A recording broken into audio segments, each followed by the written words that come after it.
अस्सलाम वालेकुम।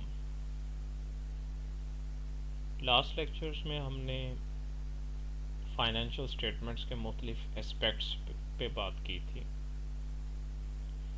हमने फाइनेंशियल स्टेटमेंट्स की मुख्तलिफ एलिमेंट्स को डिस्कस किया। मिसाल के तौर पे हमने बैलेंस शीट डिस्कस की। फाइनेंशियल स्टेटमेंट्स में इनकम स्टेटमेंट के बारे में हमने देखा कि इनकम स्टेटमेंट क्या होती है, इनकम स्टेटमेंट क्यों प्रिपेयर की जाती है।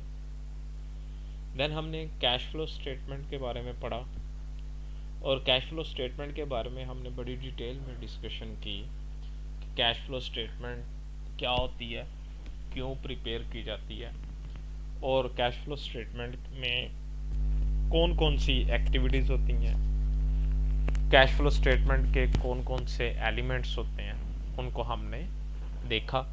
और फिर इसी तरह मैंने आपको निशात टेक्सटाइल की एक कैश फ्लो स्टेटमेंट दिखाई, जो कि हमने जिसमें सीखा कि प्रैक्टिकली कंपनीज इन रियलिटी किस तरह से अपनी फाइनेंशियल स्टेटमेंट्स प्रिपेयर करती हैं, कंपनीज रियलिटी में फाइनेंशियल स्टेटमेंट्स कैसे तैयार करती हैं, फाइनेंशियल स्टेटमेंट में कौन कौन से इश्यूज़ को एड्रेस किया जाता है। देन हमने स्टेटमेंट ऑफ रिटेन्ड अर्निंग्स की बात की थी और finally notes to the accounts को हमने ब्रीफली देखा। नोट्स टू दी अकाउंट्स क्या होते हैं और नोट्स टू दी अकाउंट्स क्यों प्रिपेयर किए जाते हैं। आज हम फाइनेंशियल स्टेटमेंट में दो इम्पॉर्टेंट चीज़ों की डिस्कशन करेंगे। एक को हम नाम देते हैं consolidated financial statements and second is known as unconsolidated financial statements. If we talk about consolidated financial statements, तो consolidated financial statement हम कहते हैं financial statements of legally separate entities may be issued to show financial position, income, cash flows as they would appear if the companies were a single entity. अब इस बात का मतलब क्या है कि समटाइम्स कुछ कंपनीज होती हैं वो लीगली तो सेपरेट एंटिटीज होती हैं, यानी कंपनी ए है, कंपनी बी है, कंपनी सी है, लेकिन उनकी जो ओनरशिप होती है वो नॉर्मली एक सिंगल ग्रुप के पास होती है। यानी हम ये कह सकते हैं कि सेम ग्रुप में एक से ज्यादा कंपनीज ऑपरेट कर रही होती हैं।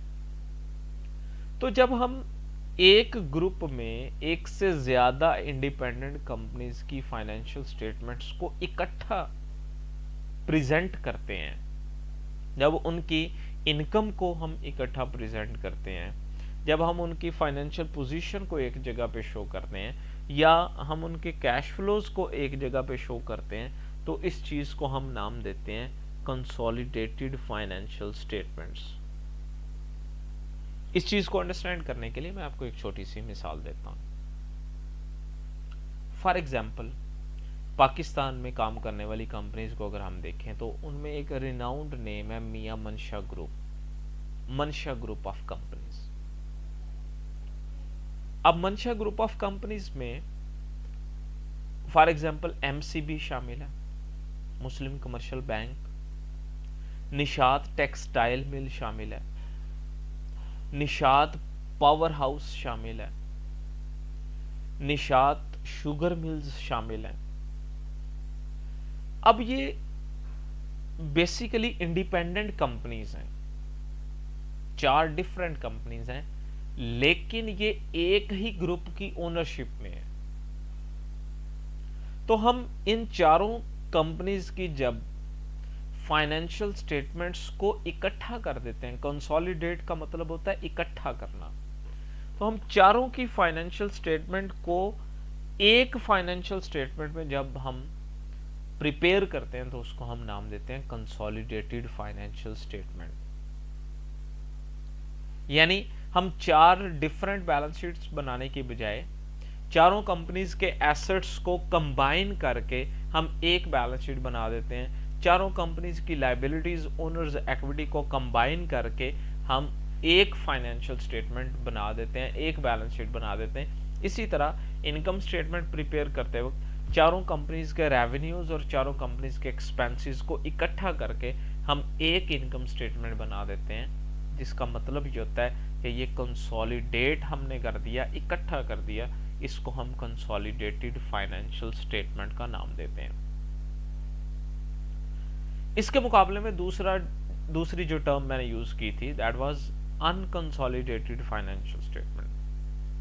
अनकंसोलिडेटेड फाइनेंशियल स्टेटमेंट्स का मतलब है कि एक कंपनी की फाइनेंशियल स्टेटमेंट हम सेपरेट बनाए, दूसरी कंपनी की financial statement separately, and third company and fourth company की फाइनेंशियल स्टेटमेंट्स हम सेपरेटली जब बनाते हैं, तो वो जो हर कंपनी की सेपरेट फाइनेंशियल स्टेटमेंट्स होती है उनको हम नाम देते हैं अनकंसोलिडेटेड फाइनेंशियल स्टेटमेंट्स। सो इस तरह से कंसोलिडेटेड फाइनेंशियल स्टेटमेंट्स बनाने का मकसद क्या होता है कि हम पूरे ग्रुप की परफॉर्मेंस को देख सकें। अनकंसोलिडेटेड फाइनेंशियल स्टेटमेंट्स का मकसद होता है कि हम इंडिविजुअली हर कंपनी की फाइनेंशियल स्टेटमेंट को अलहदा से देखें और उनकी फाइनेंशियल परफॉर्मेंस और फाइनेंशियल पोजीशन को एनालाइज कर सकें। अब इसके बाद हम one by one financial statements के मुख्तलिफ एलिमेंट्स को डिस्कस करेंगे। इन एलिमेंट्स में सबसे पहले हम बैलेंस शीट को डिस्कस करेंगे। बैलेंस शीट के एलिमेंट्स की बात करेंगे कि बैलेंस शीट में कौन कौन से कंटेंट्स हम कवर करते हैं, कौन कौन से एलिमेंट्स को हम कवर करते हैं। So basic elements of balance sheet की हम सबसे पहले बात करेंगे कि बैलेंस शीट के कौन कौन से एलिमेंट्स हैं। जैसा कि आप पहले से अकाउंटिंग के बेसिक कोर्सेज में भी पढ़ चुके हैं, बैलेंस शीट के बारे में आपने बड़ी डिटेल में पहले भी पढ़ा हुआ है। बैलेंस शीट में बेसिकली जो बेसिक एलिमेंट है, they are 3 elements. First one is assets, second liabilities, and third shareholders equity, जिसे हम स्टॉक होल्डर्स इक्विटी भी कहते हैं। सबसे पहले हम एसेट्स को डिटेल में डिस्कस करेंगे, एसेट्स क्या होते हैं, फिर हम लायबिलिटीज की बात करेंगे और फिर ओनर्स इक्विटी पे बात होगी। अगर हम एसेट को डिफाइन करें तो हम एसेट कहते हैं, assets are probable future economic benefits obtained or controlled by an entity as a result of past transactions or events।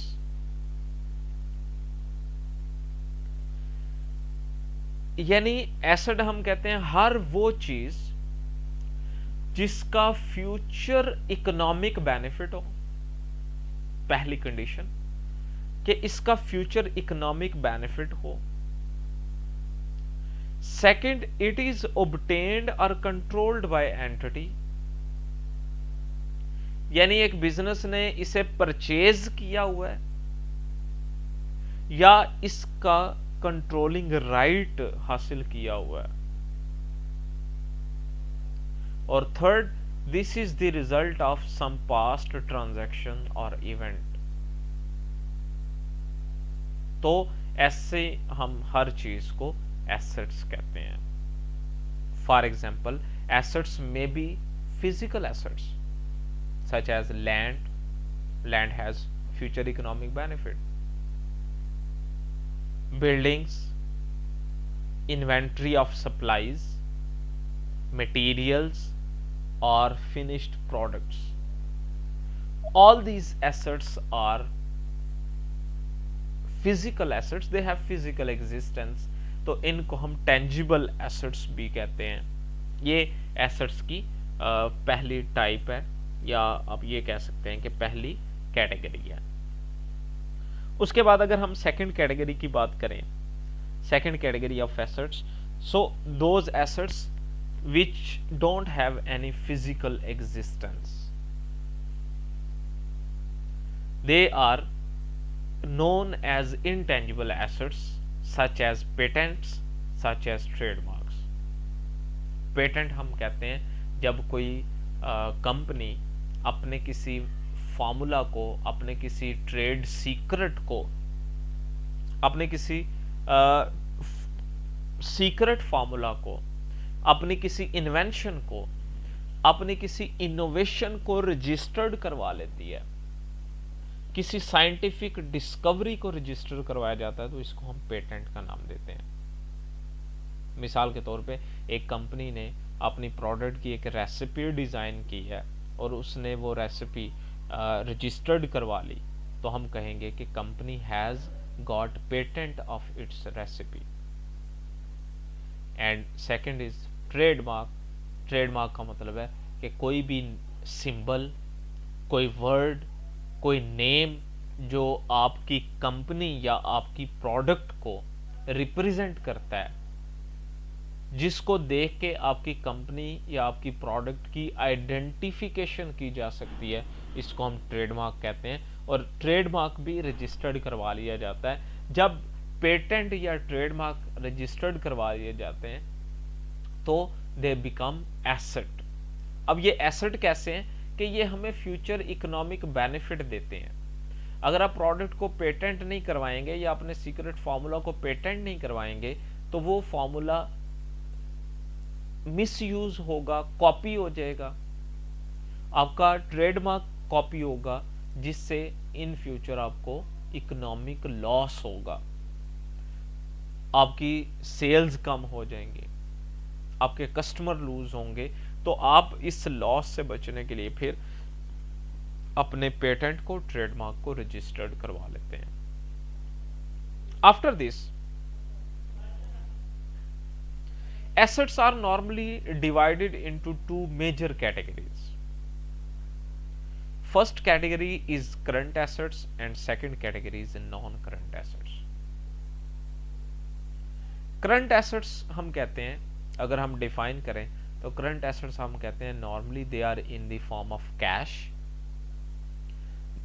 या that will normally be realized in cash, or that conserve the use of cash during the operating cycle of a firm or within 1 year, whichever is longer.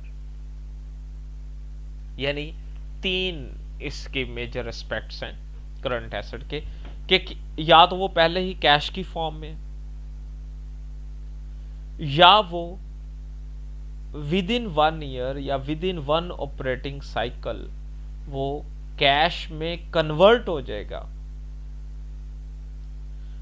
या वो easily cash में realise हो सकेगा, तो हम ऐसे asset को current asset कहते हैं।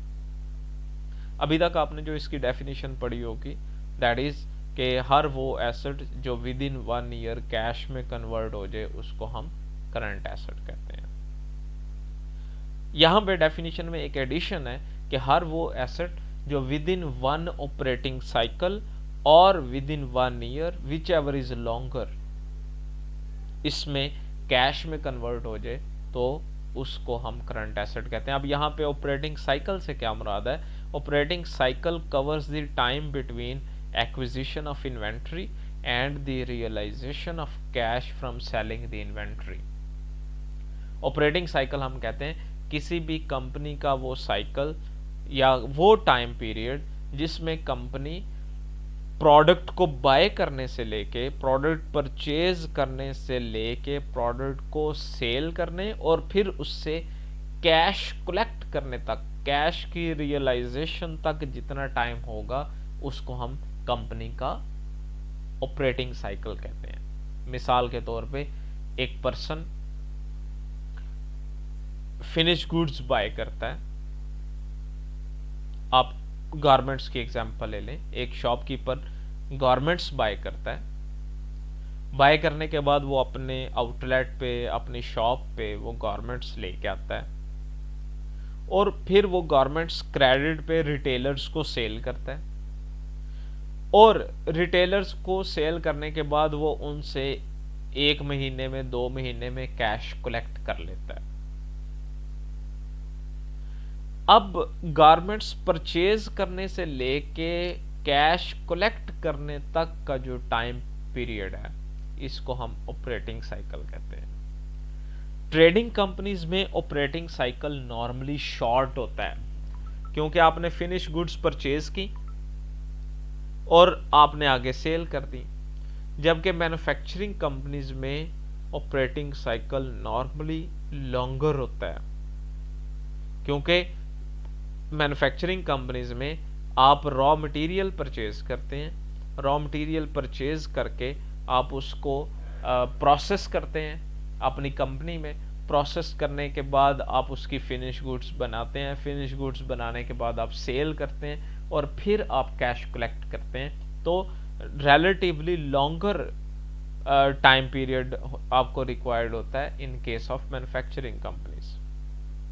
तो मैन्युफैक्चरिंग कंपनीज के केस में क्योंकि relatively longer time period require होता है, इसलिए ऑपरेटिंग साइकिल भी लेंथी होता है in case of manufacturing companies. But in case of trading companies जो आपका ऑपरेटिंग साइकिल है वो नॉर्मली शॉर्ट होता है। इसके बाद अगर हम करंट एसेट्स की बात करें कुछ एग्जांपल्स की, तो cash is the most liquid asset. Current assets में सबसे पहला एसेट कैश, जो कि मोस्ट लिक्विड एसेट है। It also includes negotiable checks and unrestricted balances in current accounts। ठीक है जी। Unrestricted balance in current account से मुराद है कि जिसमें विदड्रॉल की, कैश विदड्रॉ करवाने की कोई लिमिट ना हो, कोई रिस्ट्रिक्शन ना हो। आप जितना कैश जब चाहें विदड्रॉ करवा सकें, तो ऐसे करंट अकाउंट को भी हम कैश ही कंसीडर करते हैं। लेकिन अगर आपने फिक्स डिपॉजिट करवाया हुआ है या सेविंग डिपॉजिट है जिस पे रिस्ट्रिक्शंस हैं कि आप कैश विदड्रॉ नहीं करवा सकते, तो उसको हम कैश की डेफिनेशन में नहीं लिख सकते। देन कैश ऑन हैंड, जो आपके पास कैश मौजूद है, वो भी करंट एसेट है। Saving accounts are classified as cash even though the bank में not release the money for specific period of time. लेकिन इसमें कंडीशन ये होती है कि अगर विद इन 1 ईयर वो कैश आप विदड्रॉ करवा लें तो फिर करंट एसेट कंसीडर किया जाएगा, अदरवाइज वो नॉन करंट एसेट होगा। उसके बाद करंट एसेट्स में एक और करंट एसेट जिसे हम मार्केटेबल सिक्योरिटीज कहते हैं। मार्केटेबल सिक्योरिटीज, अगर आप जब फाइनेंशियल स्टेटमेंट्स देखेंगे कंपनीज की, तो इसको शॉर्ट टर्म इन्वेस्टमेंट के तौर पे भी हम लिखते हैं। Marketable securities are characterised by their marketability at a readily determinable market price. यानी इन्हें मार्केटेबल सिक्योरिटीज क्यों कहते हैं? क्योंकि आप इनको किसी भी टाइम पे बाय करना चाहें, सेल करना चाहें, तो आप किसी भी टाइम पे बाय एंड सेल कर सकते हैं without any loss of money. अब क्वेश्चन यह है कि कंपनीज कैश की बजाय मार्केटेबल सिक्योरिटीज क्यों रखती हैं? A firm holds marketable securities to earn a return on near cash resources। Marketable securities basically बहुत लिक्विड एसेट होता है। आप इसे बहुत शॉर्ट नोटिस पे कैश में कन्वर्ट करवा सकते हैं, लेकिन इसका बेनिफिट ये होता है कि इस पे आपको रिटर्न मिलता है, आपको प्रॉफिट मिलता है। जबकि कैश, अगर आप कैश की फॉर्म में अपने पास एसेट रखें तो उस पर आपको कोई रिटर्न नहीं मिलेगा, क्योंकि कैश इटसेल्फ तो नॉन अर्निंग एसेट है, उस पर कुछ भी नहीं आपको बेनिफिट मिलेगा। तो कंपनीज अपने पास कैश रखने के बजाय अपने रिसोर्सेज को मार्केटेबल सिक्योरिटीज की फॉर्म में रखती हैं, ताकि उस पे कुछ ना कुछ रिटर्न आता रहे, कुछ ना कुछ बेनिफिट आता रहे।